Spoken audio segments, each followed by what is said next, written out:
Bahia enfrentou o time da casa pela Copa do Brasil, né? Como a galerinha já falou aqui, já deu uma antecipada, conseguiu o resultado, mas o futebol preocupou e muito. A classificação veio, mas o Bahia passou o sufoco contra o Camboriú, da 4ª divisão do Campeonato Brasileiro. Nós não fizemos um grande jogo e deveríamos ter feito um bom jogo, pelo menos. O técnico Renato Paiva fez 4 mudanças no time titular. Cicinho e Chaves voltaram a ter oportunidade. Acevedo retornou no lugar de Rezende e Everaldo ganhou mais uma chance. O golaço de Biel foi a única coisa a se comemorar na atuação tricolor. Chutaço de fora da área. Tivemos momentos mais ou menos, alguns momentos bons. Podíamos ter feito mais golos, não fizemos. Deixámos o jogo andar para a frente neste 1-0 e o Camboriú a ganhar alguma esperança no resultado. Jacaré também tentou de longe. Só que depois daí o Bahia foi cedendo espaço. Jason perdeu essa chance incrível. Emerson parou na trave logo depois. O tricolor só voltou a assustar com o Everaldo já no fim do primeiro tempo.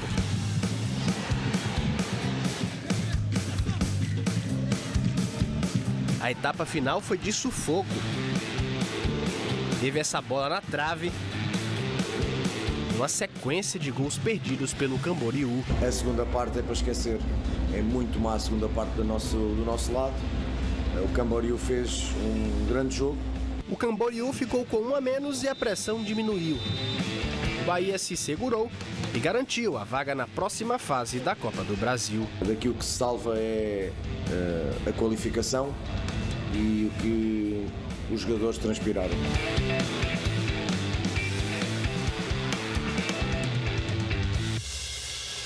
Vamos começar do começo? Na escalação já vimos que tinham mudanças, né? Rezende, Cicinho e tal. Algumas contestações, né? Já mais uma vez mexeu no time. O gol saiu logo no início, o que deu até uma impressão de que o Bahia poderia dominar a partida, já que a gente sabe da disparidade que existe, né, em relação à história no futebol entre Bahia e Camboriú, que é um time jovem que está aí buscando ainda o seu lugar ao sol. Mas não foi isso que vimos. Vimos um Bahia que teve dificuldade em alguns momentos, no segundo tempo, em que o time da casa cresceu bastante, né? Claro que o que vale é a classificação, era o mais importante e isso foi alcançado. Só que a gente faz uma projeção, não é por jogo, né? Eu, pelo menos, costumo ver o geral e já pensando no que está por vir de adversários mais qualificados, até na própria Copa do Brasil, que daqui para frente vai começar a encontrar. E na Série A, que está chegando, esse futebol que o Bahia está praticando, né, está muito aquém do que aquilo que a gente sabe que vai ser necessário para enfrentar as equipes que ele vai ter pela frente. E Ju, quando você joga mal o primeiro tempo e no segundo você cresce, quando o jogo termina, a sensação é melhor, porque o time cresceu no segundo tempo e lhe traz uma esperança, lhe traz uma confiança para a partida seguinte. O Bahia teve uma atuação razoável no primeiro tempo, o suficiente para controlar o jogo, parte dessa etapa inicial. Depois o Bahia deixa o jogo equilibrar porque o time do Camboriú chega também com perigo, com possibilidade de empatar o jogo. Mas o normal, o primeiro tempo, o Bahia poderia sair vencendo 1-0 como foi ou 2-0. Mas o segundo tempo a equipe cai bastante. E pelo que mostrou o time do Camboriú na etapa inicial, a gente não imaginava que o segundo tempo pudesse ser de tal equilíbrio e, em alguns momentos, com a equipe catarinense mais incisiva, mais em cima. É bom lembrar que o time do Camboriú acertou 2 bolas na trave, fez 2 gols anulados, dificílimos do árbitro decidir se foi impedimento ou não. Se tivesse VAR, eu não sei qual seria o resultado. E o Paiva, ele faz até uma avaliação correta, quando ele diz que o segundo tempo é para esquecer, né? O segundo tempo, como eu falei assim, para quantificar, nota 3, a atuação do Bahia no segundo tempo contra um adversário com muitas limitações, com um jogador a menos, né? E conseguiu pressionar, encurralar o Bahia deixou uma impressão muito ruim. Para frente são jogos mais difíceis, né? E o jogo de ontem é para esquecer mesmo, em termos técnicos e táticos. E eu vou fazer aqui só uma avaliação individual.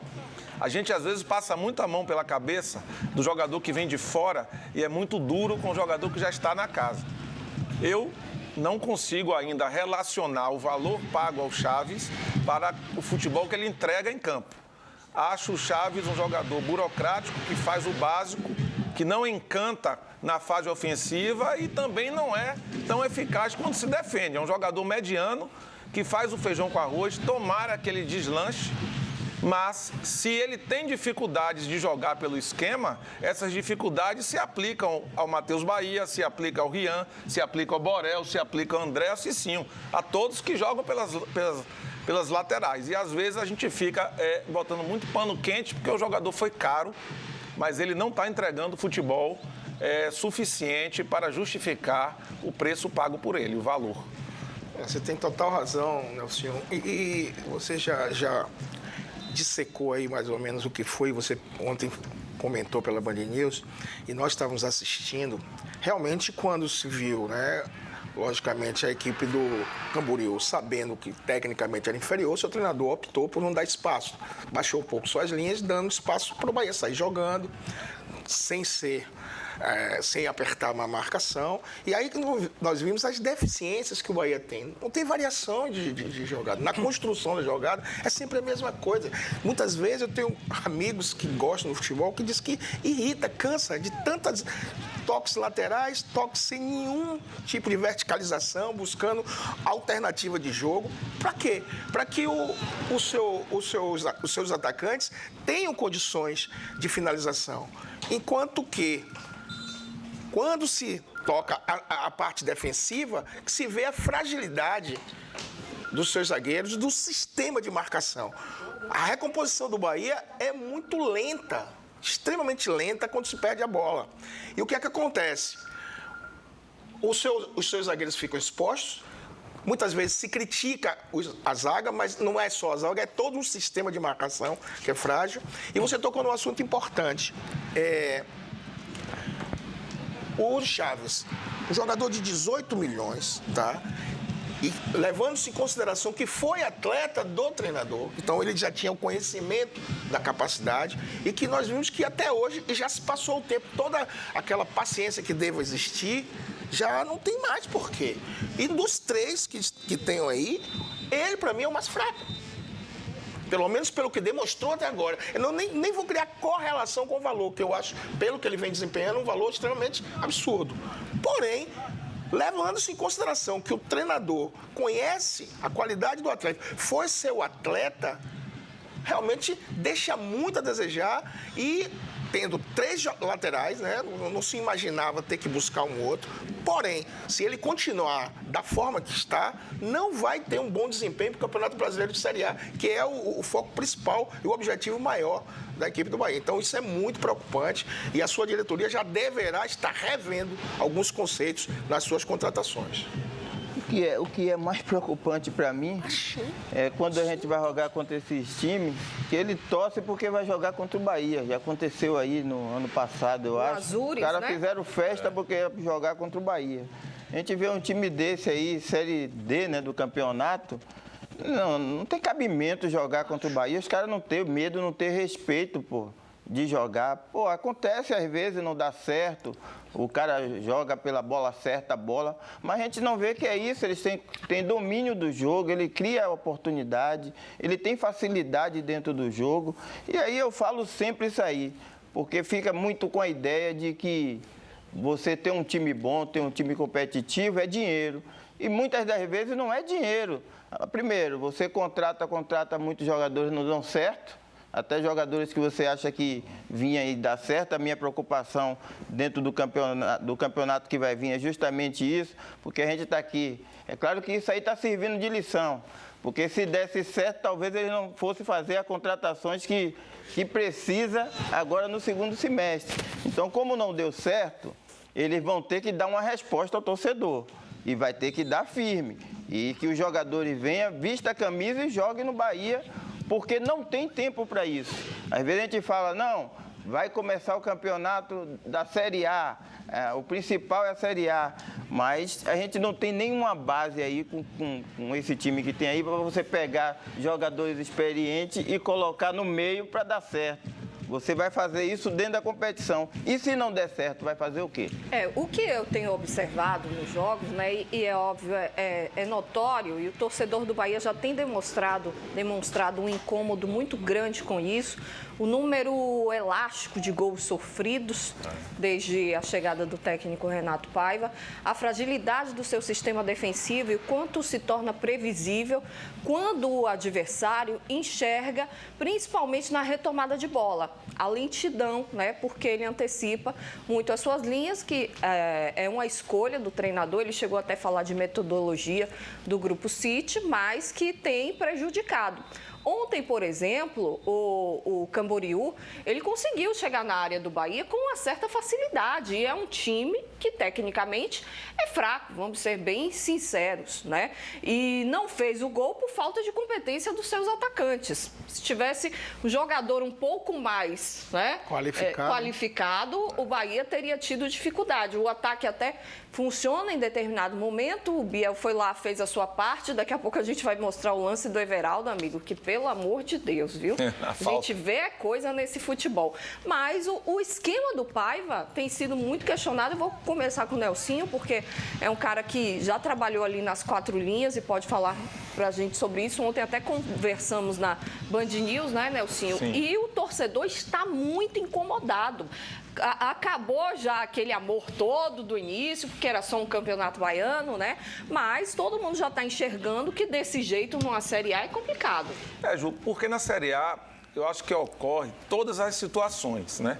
O Bahia é protagonista, que encurrala o adversário atrás, que faz um jogo combinado, que o Paiva preconizou. Na Série A, você vai ter várias partidas que você vai ser colocado para trás. Você vai ter que usar sua linha baixa, bem organizada, compacta e fazer um jogo de transições. Às vezes não é porque você quer, não, porque o adversário empurra você para ali e você não consegue sair.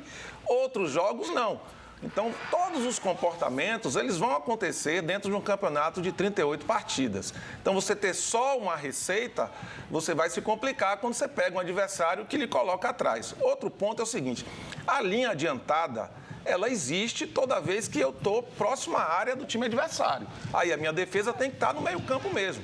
Mas eu tenho que ter certos comportamentos prevendo a perda da posse de bola lá. Então, perdeu a posse, eu tento retomar rapidamente.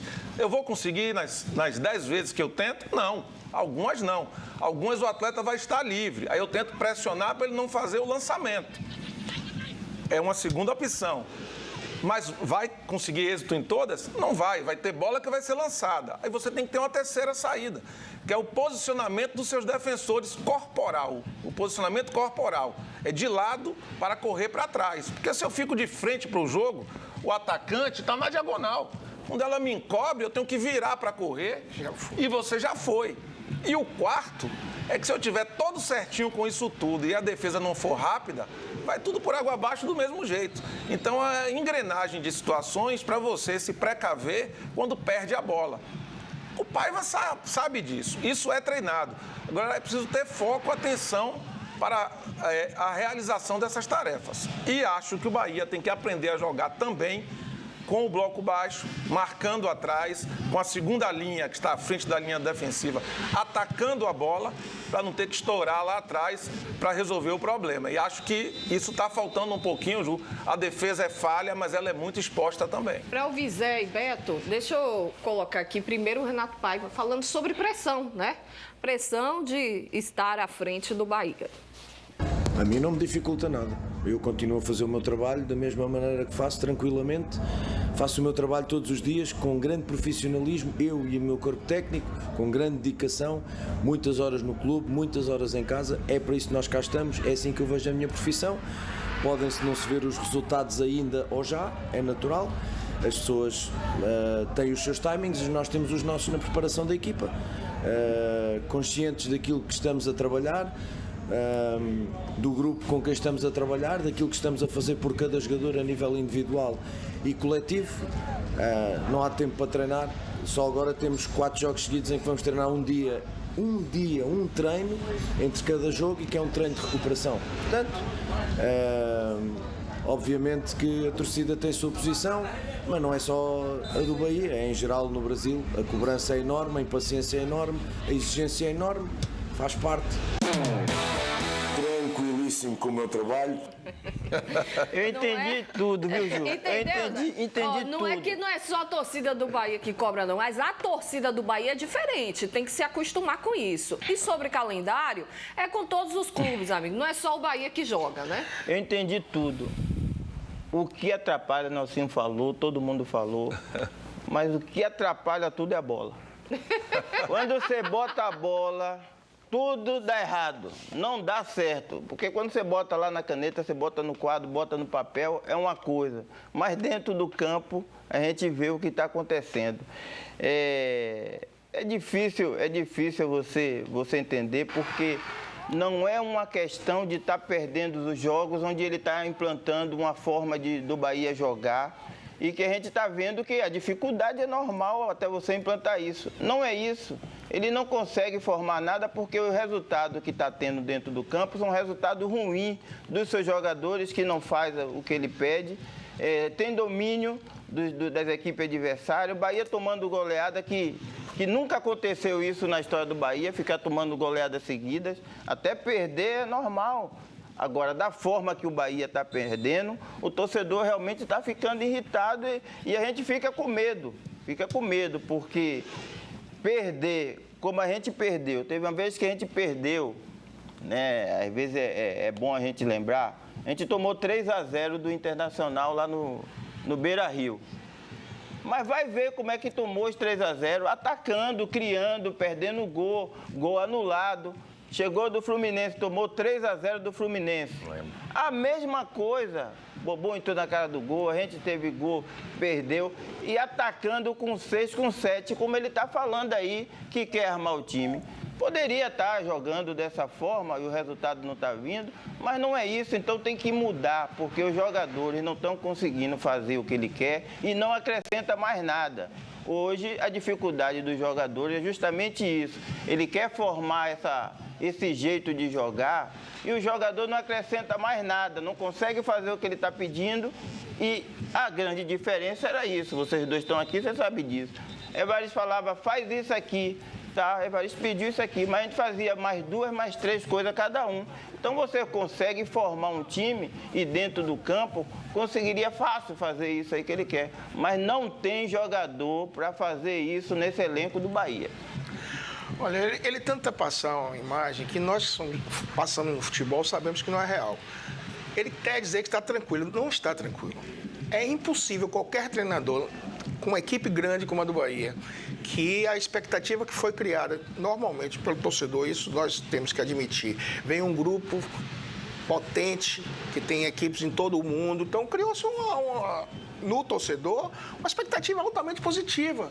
E o que ele está vendo agora tem decepcionado muito, porque nada daquilo que foi pensado pelos torcedores está acontecendo na prática. Então, essa tranquilidade não existe. Mas ele está passando, não é errado ele passar isso para frente para não criar um tumulto interno no grupo. Outra coisa, falar de calendário. Pô, todas as equipes têm os mesmos problemas que o Bahia.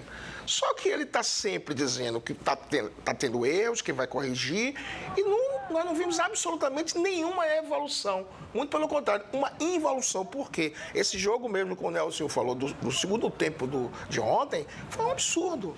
Essa questão das linhas. Eu vi a imagem parada no gol do Bavi, que fiquei estarrecido. A distância entre os dois zagueiros do Bahia e o Oswaldo sozinho, livre, qualquer bola que chegasse ali não tinha a menor condição de qualquer zagueiro chegar. Absurdo isso. E não é recorrente, não é o primeiro gol que se toma nessas circunstâncias. Então, ao passar do tempo, ele está tentando corrigir, não consegue. Olha aí, olha o gol aí, ó. A gente vê o momento ali do lançamento, o primeiro corte, né? E aí o lançamento... Olha só, a distância que há entre os dois homens do Bahia... A recomposição, né, Beto? Olha pra ali, que absurdo, cara. Sabe o que é isso? Parecia um baba. O que acontece também, eu acho isso, muito reduzido. E os jogadores, eles não sabem fazer a função. Quando abre o campo, eles não conseguem fazer essa compactação e fica essas brechas aí, porque o campo aumenta. É a mesma coisa, pô, o cara que joga futsal, até ele se adaptar, era Falcão, porque ele tem distância, ele tem a batida da bola, ele tem a corrida que ele tem que fazer. Então, não estou dizendo aqui que tem que voltar como era, não. Entendi. Aquela época fazia 2 horas de coletivo, não é isso. Mas você tem que tirar um tempo para fazer o coletivo com campo aberto, para que os jogadores tenham essa distância, essa noção de espaço dentro do campo, que isso é claro que aconteceu ali, ó. Eles estão perdidos porque o campo ampliou e eles deixaram a brecha. Ó, deixa eu mandar um alô especial pra galera que tá com a gente nessa quinta-feira acompanhando o Jogo Aberto. Inclusive, eu quero ver vocês. Põe aí, minha galerinha. Todo mundo ligado no Jogo Aberto. Olha aí, ó. Nessa quinta-feira, ó. Fabinho não tá ligado. Fabinho falou aqui pra mim, ó.